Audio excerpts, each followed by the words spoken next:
बैसाख मास की कथा। पुराने जमाने में रत्तिदेव नामक एक राजा था। उसके राज्य में एक ब्राह्मण रहता था जिसका नाम था धर्मकेतु। धर्मकेतु के दो पत्नी थी, एक का नाम था सुशीला और दूसरी का नाम चंचला था। दोनों पत्नी के विचार व्यवहार में बहुत अंतर था।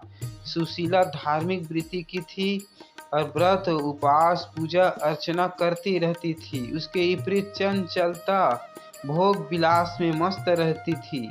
वह शरीर के श्रृंगार पर अधिक ध्यान देती रहती थी। किसी व्रत उपवास या पूजा अर्चना से उसका कुछ लेना देना नहीं था। कुछ दिनों बाद धर्मकेतु की दोनों पत्नी के संतान हुई। सुशीला के पुत्री हुई और चंचलता ने एक पुत्र को जन्म दिया।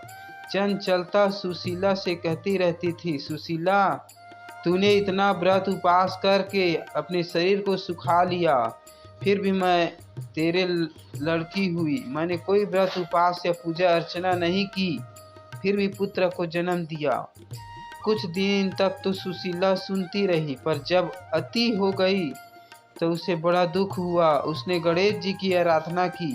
गणेश जी प्रसन्न हुए तो उनकी कृपा से सुशीला की पुत्री के मुंह में बहुमूल्य मोती गूंगे निकालने लगे।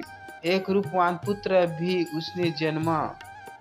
सुशीला का ऐसा सौभाग्य जगा तो चंचलता के मन में जलन होने लगी। उसने सुशीला की बेटी को कुएं में गिरा दिया, पर सुशीला पर तो गणेश जी की कृपा थी।